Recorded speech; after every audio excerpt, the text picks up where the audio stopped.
साल 2025 का आगाज हो चुका है और साल 2024 अपने दामन में तमाम तरानाइयां और तल्ख यादें समेटे गुजर गया। दुनिया भर में बहुत से लोग चांद ग्रहण और सूरज ग्रहण की बातों में भी बहुत दिलचस्पी रखते हैं। कई ममालिक के लोग तो उसका बड़ी बेचैनी से इंतजार करते हैं। खासकर यूरोप और अमेरिका के लोग चांद ग्रहण और सूरज ग्रहण लगने का बहुत एहतमाम करते हैं। साल 2025 में कितने चांद ग्रहण और कितने सूरज ग्रहण होंगे, महकमा मौसमियात ने बता दिया। महकमा मौसमियात के मुताबिक 2025 में 2 सूरज ग्रहण और 2 चांद ग्रहण होंगे, जिसमें साल का पहला सूरज ग्रहण 29 मार्च को होगा, जो कि पाकिस्तान में दिखाई नहीं देगा। रवां साल का दूसरा चांद ग्रहण 21 से 22 सितंबर को होगा, वो भी पाकिस्तान में नजर नहीं आएगा।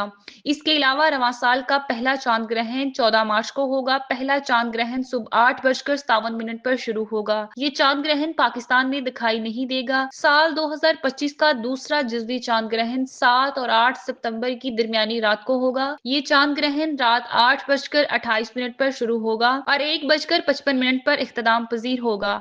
ये चांद ग्रहण पाकिस्तान समेत यूरोप, एशिया और अफ्रीका में दिखाई देगा। याद रहे, जमीन पर सूरज ग्रहण उस वक्त होता है जब चांद गर्दिश के दौरान सूरज और जमीन के दरमियान आ जाता है, जिसके बाद जमीन से सूरज का कुछ या फिर पूरा हिस्सा नजर नहीं आता। चांद का जमीन से जितनी मसाफत का रास्ता है, उससे 400 गुना ज्यादा रास्ता सूरज और चांद के दरमियान है। इसलिए जमीन से सूरज ग्रहण वाज़ेह तौर पर नहीं देखा जा सकता और ये भी जरूरी नहीं कि सूरज ग्रहण को पूरी दुनिया में देखा जा सके। इसी तरह चांद ग्रहण भी उस वक्त होता है जब जमीन चांद और सूरज के दरमियान आ जाती है, जिससे चांद पर सूरज की रोशनी नहीं पड़ती और चांद नजर नहीं आता। चांद ग्रहण भी कभी जज्वी कभी मुकम्मल होता है। चांद ग्रहण का जज्वी या मुकम्मल होना उसकी गर्दिश पर मुनहसर होता है। नासा के मुताबिक चांद ग्रहण के दौरान चांद जमीन के साए में आ जाता है, लेकिन इसके बावजूद भी कुछ रोशनी चांद पर पहुंचती रहती है।